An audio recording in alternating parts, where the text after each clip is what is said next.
I think the thing is, I was talking about today with some workmates. I feel like, you know, the youth, teenagers, kids, whatever. In this world, there's a hierarchy. In your groups, there's a hierarchy. Different people are at different levels of life, socially, financially, confidence-wise, physique-wise, knowledge, everything. There are levels to this game of life.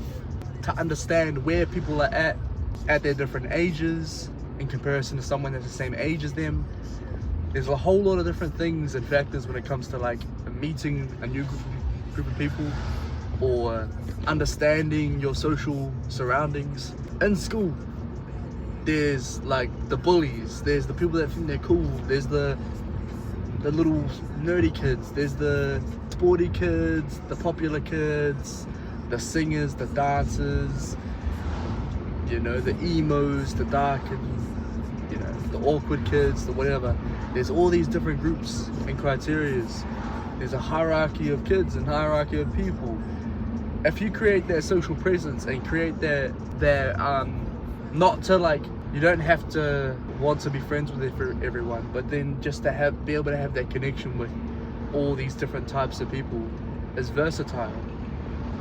You know, like it's something where, as a kid, when you first go to school and everything, and you're aware enough to understand that there are levels to, you know, the kids at school. People automatically, it's just like it's a whole game. It's a whole like animal type thing. When I first went to an all-boys school for high school in year 9 in New Zealand, all the boys were trying to figure out who the toughest kid was for some reason, and would all fight each other, try to bully each other over, try to prove who was, you know, the top dog or whatever. And that was what it was like being in an all-boys school, because yeah, it was just the way it was. And it being like that was like, you know, it's just the way it is. And it's like sometimes you got no choice but to ride that, you know, learn how to be in those situations, or learn how to read people, understand people's vibes, energies, because energies are real. Energies and vibes are real. And if you learn to read those things in people, if they're being genuine, if they have an ulterior motive, if, you know, anything like that, is to pick it up, notice it, and it'll make it easier to pick who you should be around and who you should not be around, who you can really trust and who you shouldn't really trust.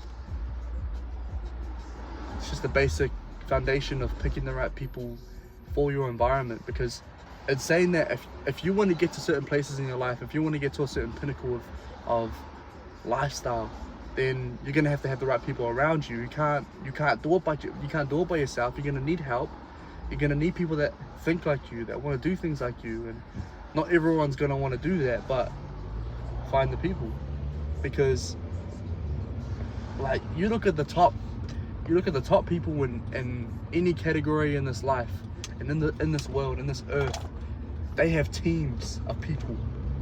If you want to compete at the top of the level of whatever genre of life you're talking about, they have teams of people with them to make sure that every single little thing is taken care of, while you're trying to balance all these things and do everything yourself and egotistically trying to carry it all on your shoulders. Don't try and do that. Don't try to carry it on your shoulders like that. You just have to find the right people. Technically, all you have to do is just do the stuff that you love doing.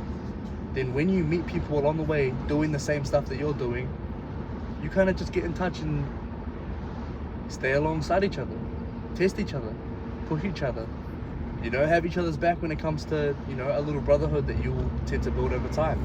It can be difficult sometimes to find people amongst society nowadays, where a lot of people are caught up in the parties, they're caught up in the drinking alcohol, doing drugs and being cool and fitting in.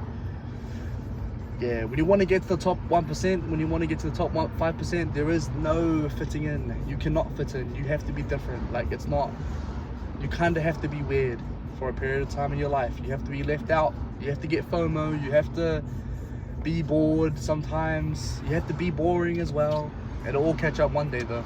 Like, sooner or later, your success will show up, and everybody will witness your greatness because you sacrificed all the stuff that they were indulging in majority of their teenage years. It's just part of the game. So go through the more difficult path. Go through the path that, you know, is a little bit more boring, a little bit more minimalistic, and you will get rewarded with a lot of stuff, financially, socially, status, looks wise, everything, if you just take care of yourself and focus on your goals and do what the fuck you want to do, no matter what anyone says.